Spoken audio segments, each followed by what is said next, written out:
Hi there. Welcome to Bold Discussions. I'm one of your co hosts, Antoinette Weaver, I'm Avis Smith. And I'm Aaliyah Weaver.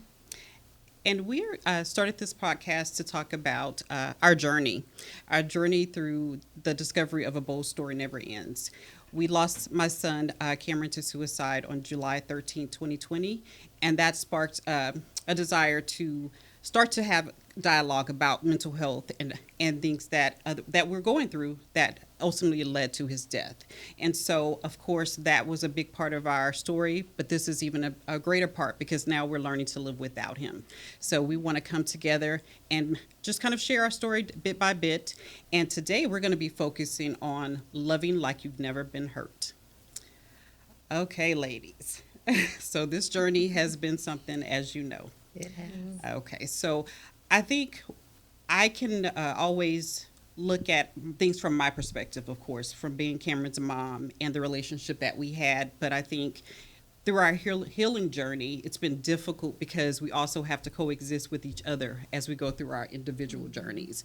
And so I thought this would be a great time for us to kind of just share from those individual perspectives. Like for me personally, I've had a hard time, even before with losing Cameron, in addition to all my loss prior to that, going through the divorce and everything, I've had a hard time really opening my heart to let other people in. And I've been pretty hesitant in just the relationships with even you guys because of course you're the two that are the closest to me, but there's also some of that hesitance because I don't ever want to be hurt, like that again. And so let's dive in. Let's dive in. All right, so as I said, over the last 10 years or so I've gone through the divorce. I transitioned for the first time ever being alone because Aaliyah went away to school. Yeah. And so pretty much it was Brody and I in the house. And that was the first time that I'd ever been alone because, I got married at 18. I was a teenage mom, so there's always been someone else. So this journey has been pretty tough, with losing Cameron, but then wanting to hold on even more to Aaliyah, but yet being able to let her go so that she could live her life. And so now for the first time, it's just me. It's just me. So, like I said, that's kind of been my story. What do you ladies have to share? Like, how do you feel that the hurt, learning to love through the hurt, has really impacted you? I think I've dealt with a lot of the same thing. I've always struggled. I grew up isolated. So I was used to being by myself. And I think with the loss of Cameron, it made me want to open up more. I was very open right after his passing. I got on social media more and, trying to rebuild the relationships that I had with my cousins and different family members, even old friends. Like, it just seemed like because I was more open, everyone was kind of coming back to me. So people I hadn't talked to in years were texting me, and I'm like, where is all this, coming from? But I think I kind of shied away from that when I saw, although people were coming back, they weren't showing up for me in the way that I needed them to. So although I had a lot of people come in, gradually those relationships died back off. And now I'm kind of in a space of going back into that isolation mode. I have my core group of people, and I would like to have a strong relationship with my family, especially extended family. Like, there's so many people out there that I don't even know. But I think I've held on so much from the hurt that I've experienced from the people that are around me that it makes me want to see maybe there's some family out there that I don't know that can treat me better than the ones that have been here.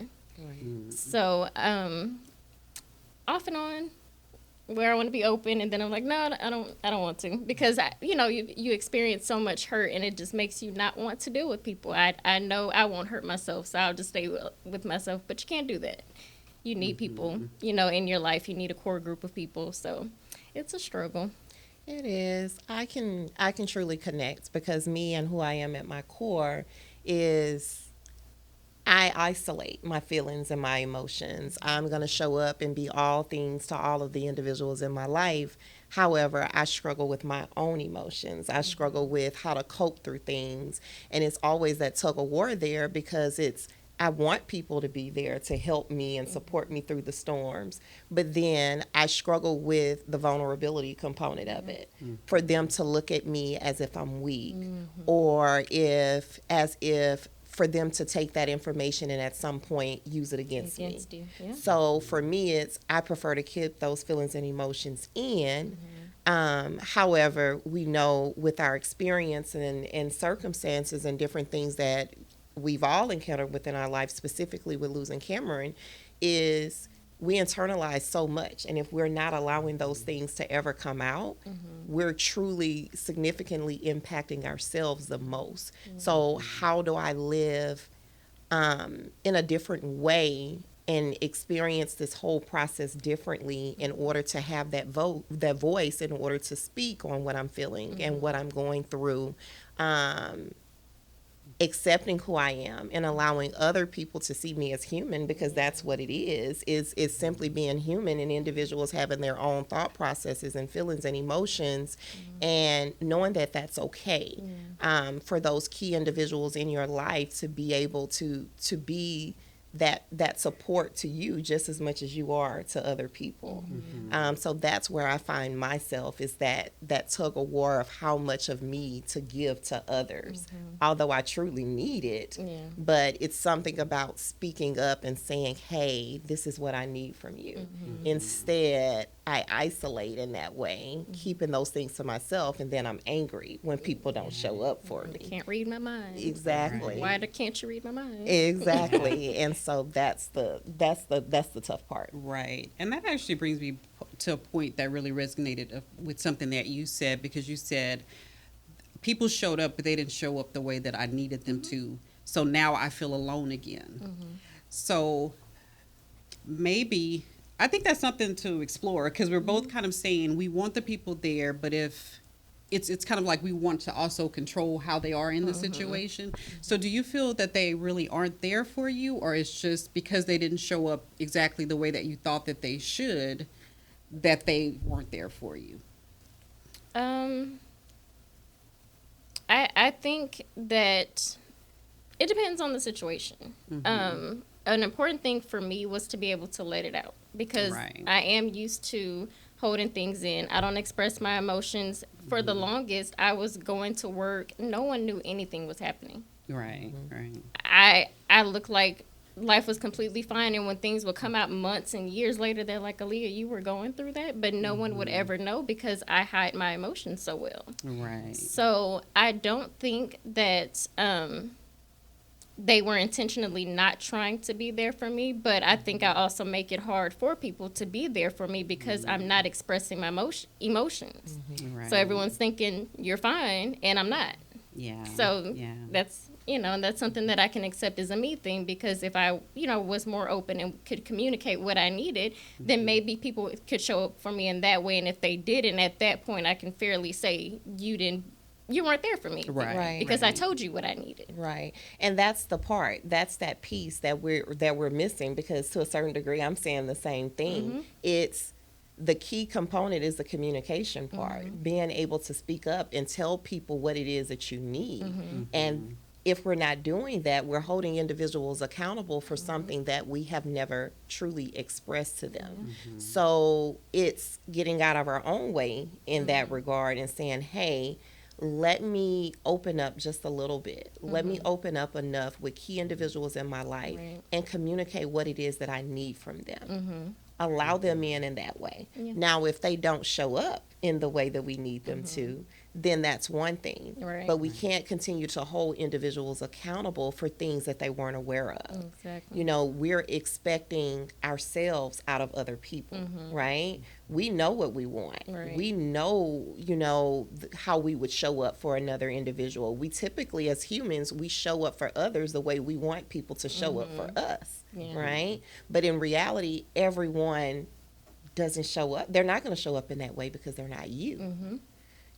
So I think that's the key component in being consistent in reminding ourselves of that, because I mean, there's no other way to resolve that, because those are internal issues and struggles that need to be fixed. Yeah, and I think it also focuses on the need to give everyone grace. Mm-hmm. And that's been my thing this year, really focusing on giving people grace, because I think, again, like you said, I expected people to show up for me in a way because I knew that's how it would show up for them.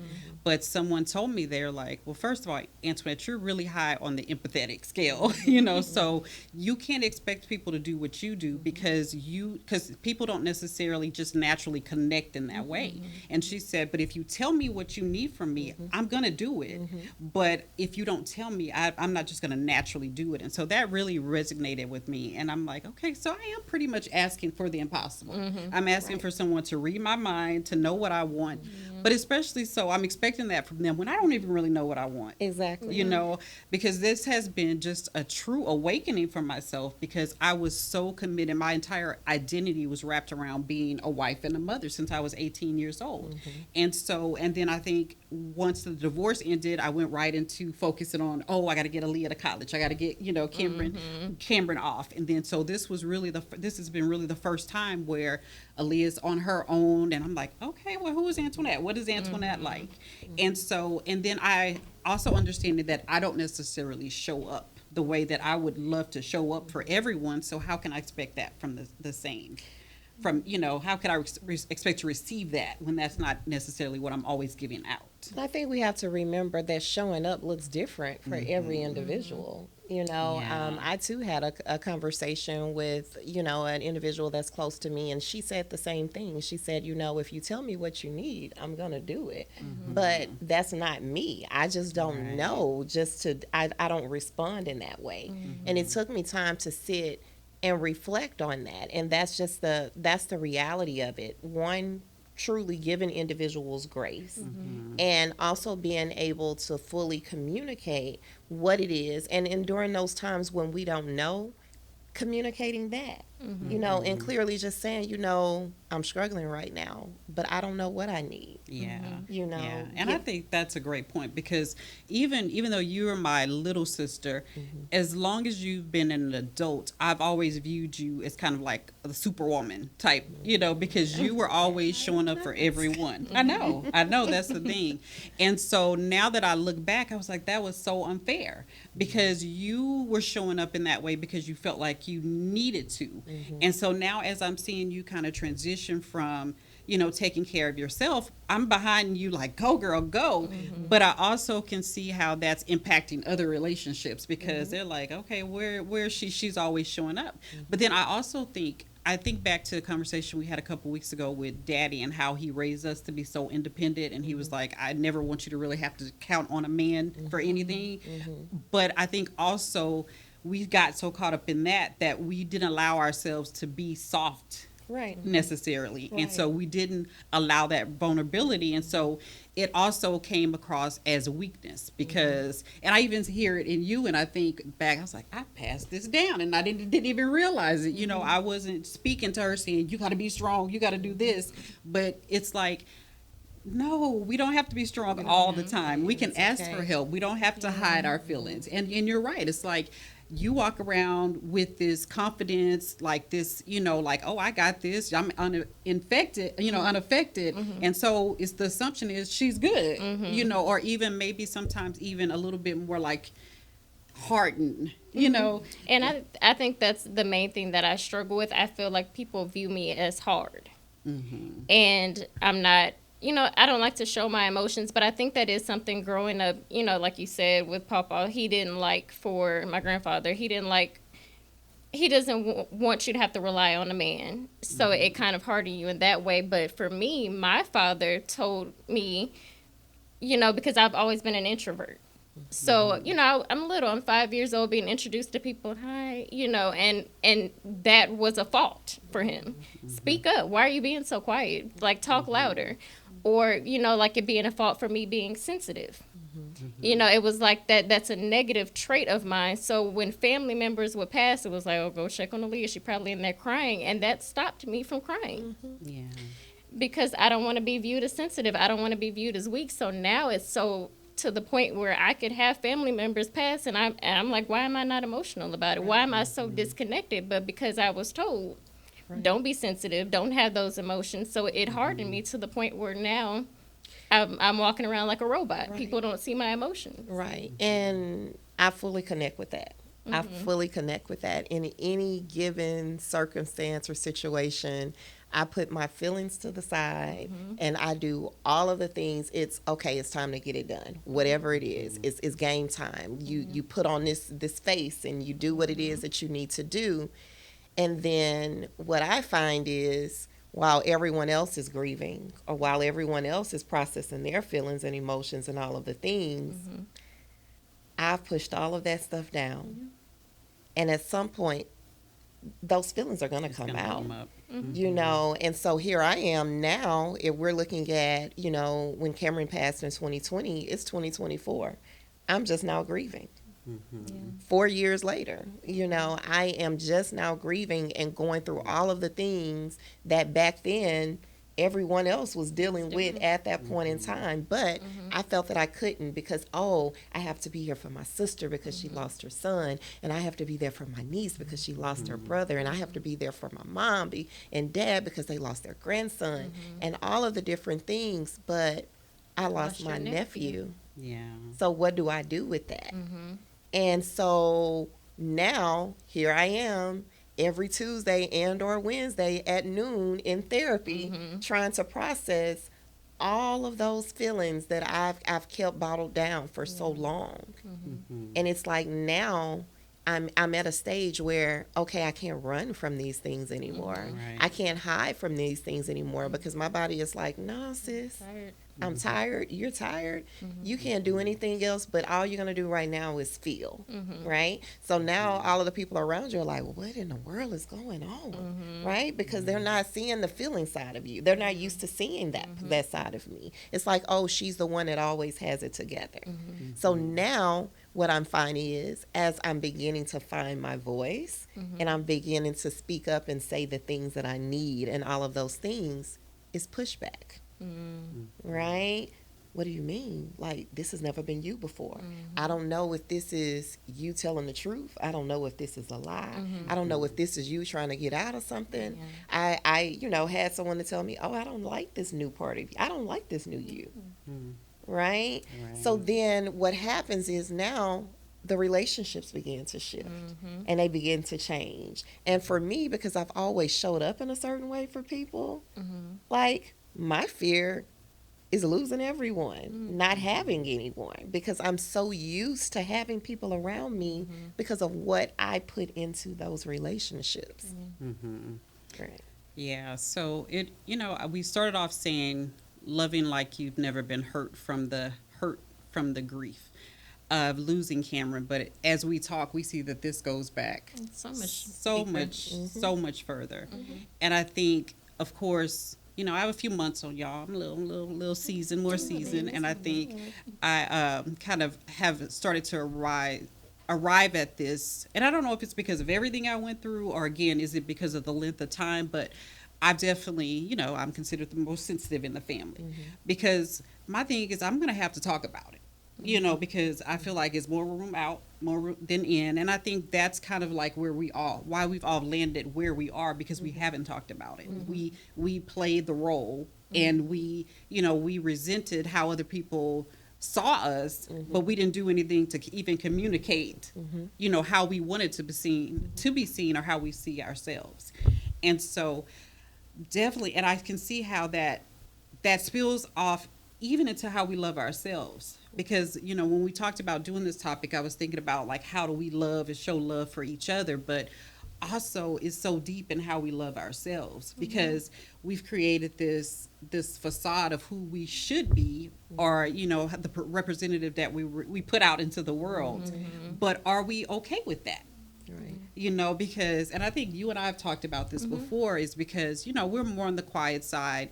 And so people tend to box you in, and they're like, oh, you're shy, but you dance like that, or you still listen to rap music. And so I think, again, my hesitance with stepping out and being in love is finding someone who can love me, all those pieces of me. That person who can love that I love the Lord, someone that can love that I'm professional, I'm educated, but also I have a little ratchet in me, and I'm and I'm gonna do that. And so, I guess my question is that even possible? Or because we're all, like I said, I'm thinking about how we're all dealing with our own stuff, and how that stuff translates into your stuff, but you're trying to love me, but my stuff is triggering your stuff.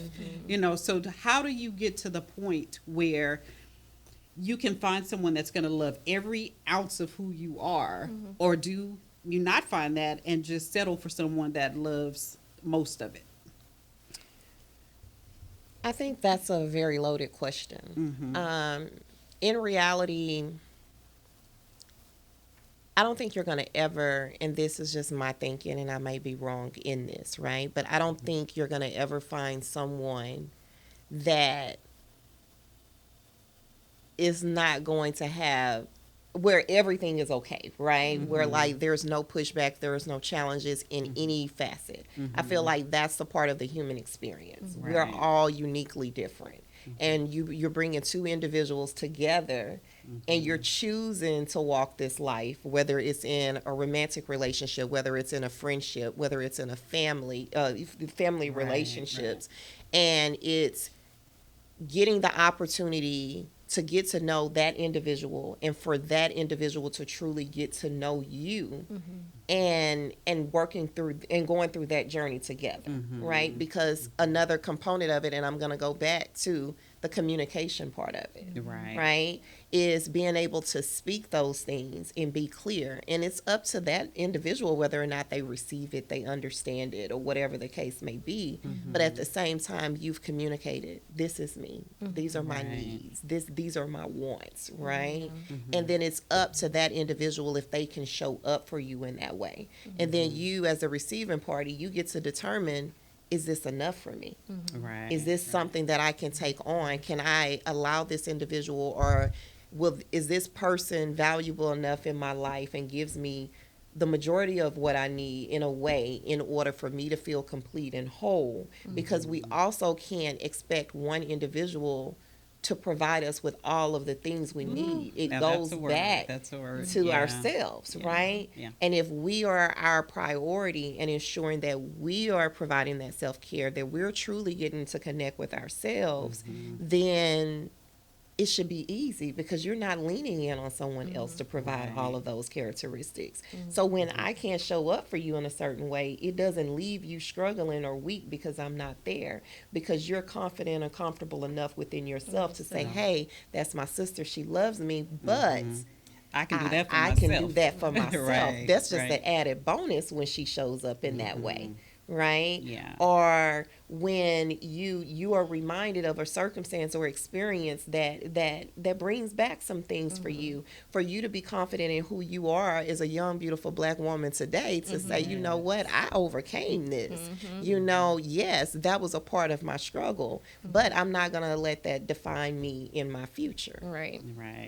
Yeah. And I think that's the main thing, is just having that self-love. And giving yourself self-care where you don't need to rely on somebody to provide that for you, because ultimately everyone is human, everyone has life experiences, everyone's walking around hurt. Right. Well, not everyone, but a lot of people Most are of walking us. around hurt, and you can't expect them to come in and be your fix when they're struggling on their own, and you wouldn't want them to put that pressure on you for, okay, I have to step in and I have to be everything for this person, because they can't do that for themselves.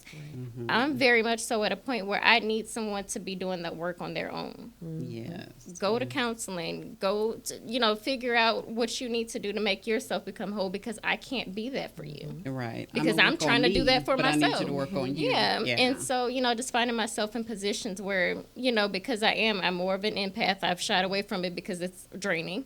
But being an empath, and you want to be there for other people, but they're hurting you, bringing you down, because they're hurt and they want you to feel the way that they feel. Right. I'm not going to put my stuff on other people. Right. You know, if I'm going through something, I deal with it on my own. And I know, you know, that's been a struggle of mine. I deal with stuff on my own, but I've never been the type to put my stuff on other people. So I don't want someone to do the same for me. I have enough going on by myself. So I think that is the main thing. If everyone could just put in the work that they need to for themselves and then come to someone else whole to where you're just an addition in their life, Yeah. instead of them needing you in order to feel whole, life could be so much easier. Yeah. I always say in relationships, two halves don't make a whole. You know, both of us need to be whole. We need to be healed or healing so that we can heal for each other. And I think that's a quality trait that we all have, that we want to help the other person with the healing. I think in a way we're almost attracted to that. Yeah.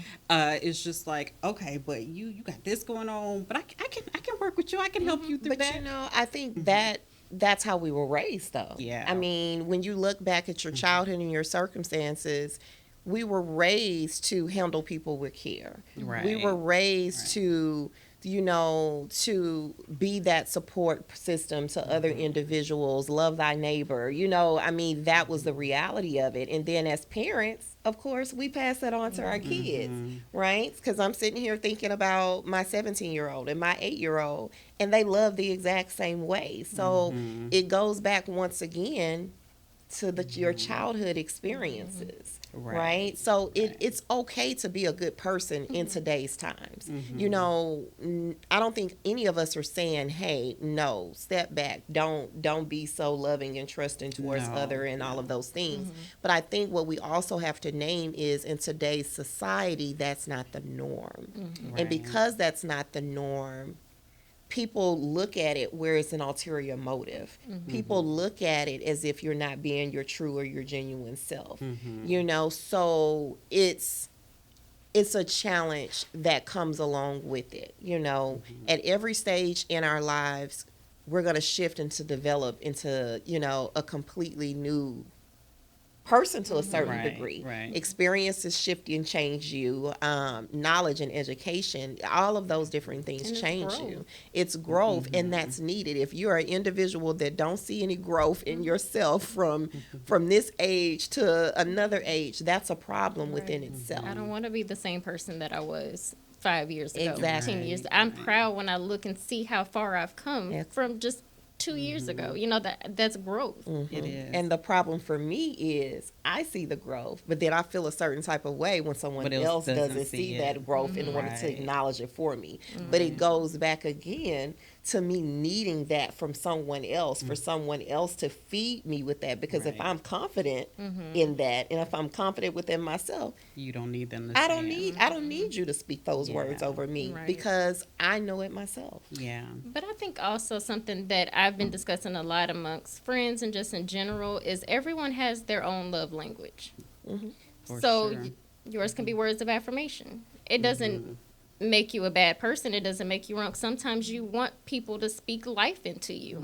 You know, you shouldn't necessarily need it like, oh, I'm so down on myself. And unless somebody says something to me, you know, then that means I'm such a terrible person. Of course, you should have that within yourself, but you should also want that from other people. Right. It feels Yeah. good for people to speak highly and think highly of you and tell you that. Yeah, it's So- definitely. I'm high in affirmations. I used to try to deny it. I don't need you to affirm me. Affirm me. Yes, I need you to tell me I'm beautiful. I need you to tell me I'm killing it. So yeah, and now that I'm more expressive with that and not denying the fact, then I'm receiving it more.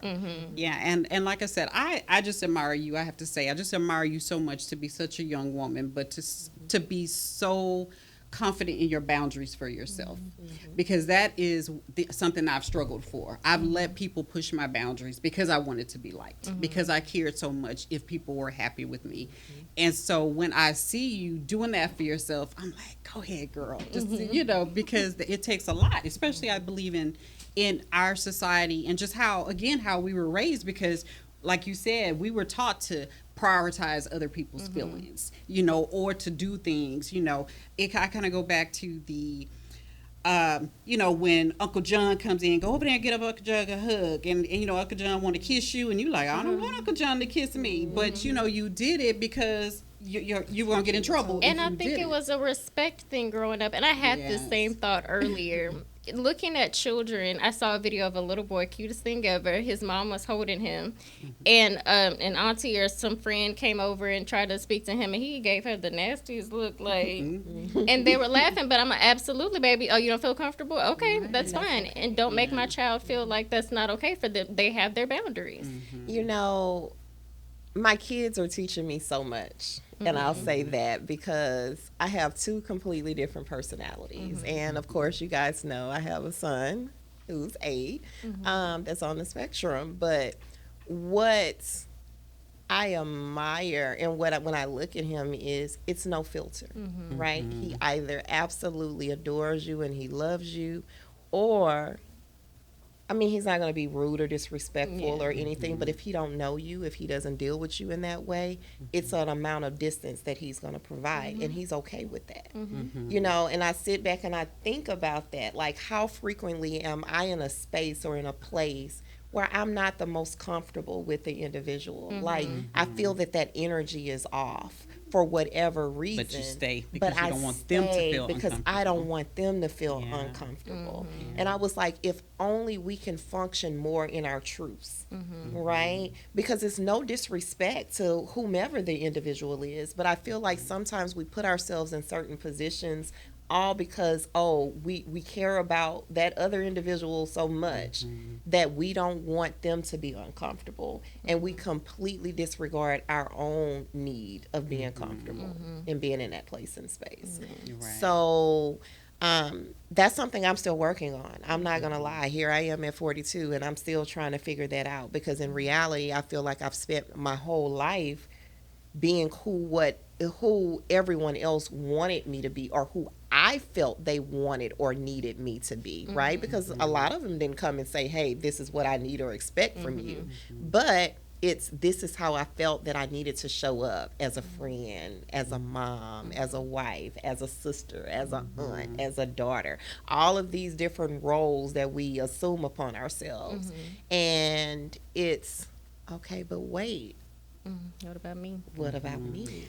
But it's not a negative. No. That's something that we truly value and appreciate in you, knowing that you have. I love that. I wish I had more of that in me, knowing how to show up for other people. You know, so the fact that you have that talent, you know, and that superpower, you know, like you said, to know how to show up for people, I think that's beautiful.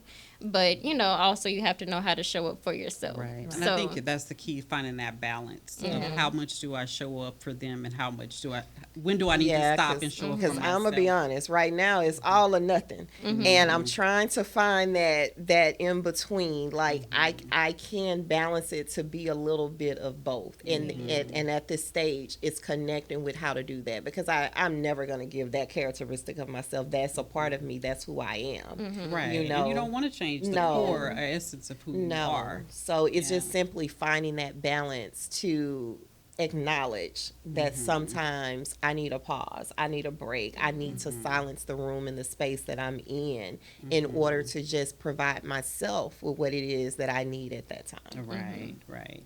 And I would like to just kind of go back, because you talked about how you learned so much for your kids, and of course I've learned so much from you, definitely, but also with KJ. You know, we have said so much today, and we need to go ahead and wrap this up. But I think that just means we need to dive a little deeper into this conversation. But I want to thank you all for joining us, and we look forward to coming back with you later with more talk. And remember, it's possible to love like you've never been hurt. bye.